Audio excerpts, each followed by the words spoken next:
Hey guys, welcome back to the Creative Shack. My name's Lisa, and today we are going to do some fall DIYs for you guys. So we're going to do about 4 of them for today, and we're going to start out with these cups that I got at Hobby Lobby for 90% off. They actually have them this year as well. They were $4.99 and I got them for 49 cents. So let's do some toppers on them. So I did put some Dollar Tree foam in the middle of the cup. And then I got these Scarecrows last year. They were like dirt cheap on sale at Dollar General. And I put 2 of them in the mugs. Now after that, I had to spruce these up with some Dollar Tree flowers, some picks that I actually have, and some picks that actually I had from Hobby Lobby that were 90% off. So all I did was just kind of have fun with it, but I definitely want them to be cohesive as well too, because a lot of people like to buy 2 things to go on each side of the tables as well. So all I did was just try to have fun with this floral. So you definitely want to use what's in your stash, guys. I bet you can find some very beautiful things that you have that can create a beautiful topper. So I did grab some of this raffia. I got it at Hobby Lobby last year and they still have it this year. It's super cheap. It's like $2.99 and then you get 40% off of that. So as you can see here, I actually was stuffing the raffia in between the holes just to kind of fill them in, and it kind of creates more of that fall vibe.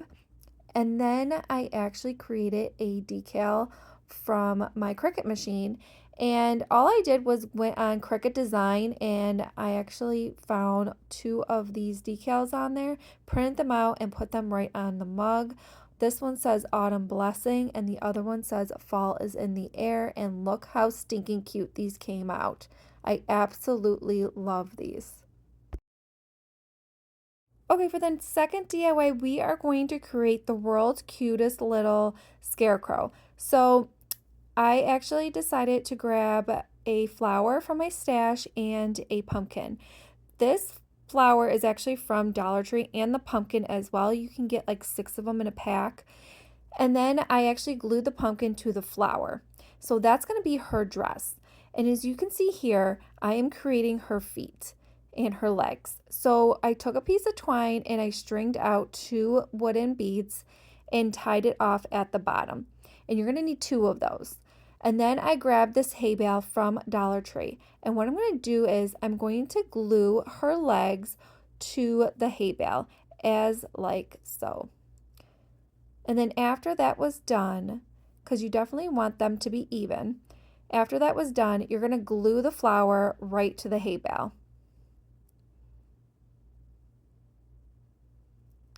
And then I kind of did extra glue on the pumpkin as well. So then after that, we're going to create her arms. So same thing like I did for her legs, we're going to create the same thing for her arms. The only thing is we're going to just do 1 bead on each side. And then I glued the twine right in the middle of the pumpkin. And I tied it off on each end. Then I took this wooden like ball. I actually had these for years, guys. You can find this stuff at Hobby Lobby. So I glued the head right onto the pumpkin. Then she needs some hair. So I took some raffia and cut some strands and then just glued it right on the top of the ball. After that, I glued a little hat, and I actually got that at Hobby Lobby, and I took some Dollar Tree leaves and just glued them right on the bottom of the hay bale just to give it some more of that autumn feeling. And as you can see here, I'm just trimming her hair.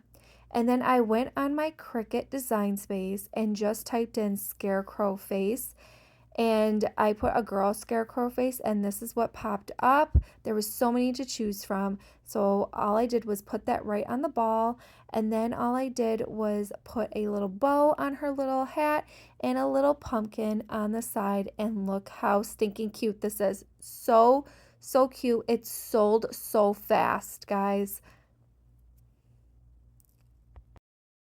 Okay, for the third DIY, we are going to grab one of these square signs from Dollar Tree, and this was $1.25. I did cut the string off for now, but I do put a string back on there. It's just because me staining it, it just works out better. So I'm staining it with my Waverly Wax front and back, even if you're going to sell one of these.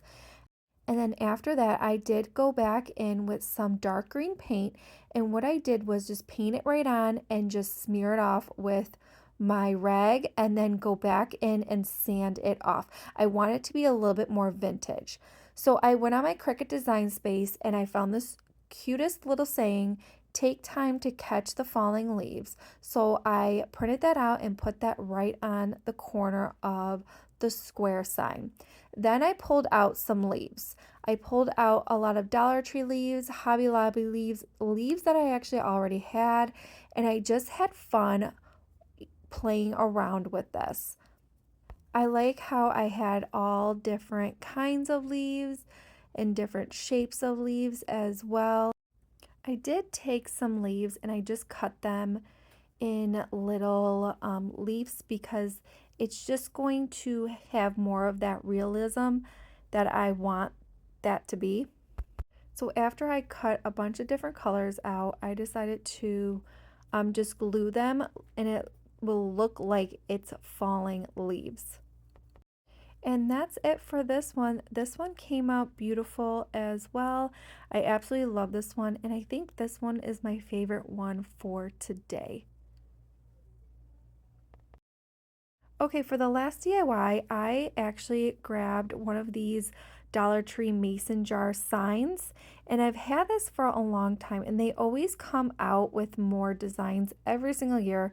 So anyway, I pulled off the sticker on the back, and then I just pulled off the design on the front, and I want to create a mason jar. So I actually grabbed this really pretty green paint, and I decided to go over that on the side of the mason jar because I didn't like the teal color and I want it to be a more of a sagey green color because the print of that paper that I showed you, I wanted to like go with that paper. So all I did was paint each and every side of this mason jar. And when that was completely dried, all I did was take my scrapbook piece of paper. Now, this scrapbook piece of paper, actually, I think it came from Hobby Lobby, and I absolutely love it. I got it last year, though. And anyway, I traced it and cut it out, and now I am putting it on with a glue stick. And as you can see here, I'm just folding the upper part, and it doesn't have to be so perfect because you're going to cover it up with some embellishments anyway. I am sanding the sides of it so you can have that really crisp edge. So when that was completely done, I just took some burlap scraps that I actually already had, and you can get burlap pretty much anywhere. I actually get my burlap from Walmart because it's really cheap there. But I kind of want to have this burlap hug the top of the mason jar. So all I did was just hot glue it right on top of it. And then you want to glue the sides of it. So all I did was kind of give it a fold. And it actually worked out perfectly. I did do the sides of it. And I just folded that as well. And I actually just trimmed it to just make it more of a finished piece. And then I did it on the opposite side as well. And now I actually want to do a really pretty ribbon that matches the scrapbook paper. So I just pulled out some buffalo check ribbon and just tied it off. And then we're going to go in and embellish it. So I just took some of these little picks that I got at Dollar Tree, and I got like this raffia bow from Hobby Lobby, and then just some of my florals that I actually already had. Now I did put some greenery in here just to give it more of that really calm fall feeling. I did grab some of these little buttons that are acorns. I did get these at Hobby Lobby as well. So I used 3 of those. And then after that, I decided to actually grab some real pine cones and put 2 of them in there as well. I grabbed one of these fabric buffalo check pumpkins that you can get at Dollar Tree. I think that you can get like 6 of them for $1.25. All I did was glue that on the corner of the mason jar, and I painted the stem a matte brown color because it just looks better that way. And then I just created this little autumn blessing little sign and put that right where the fold is of the burlap, and this came out beautiful as well. I hope you enjoyed this video, and I hope you loved all these beautiful DIYs for the fall. And if you guys like my videos, give it a thumbs up, and if you didn't subscribe, I would love you on board. And I'll see you next one. Bye guys, take care.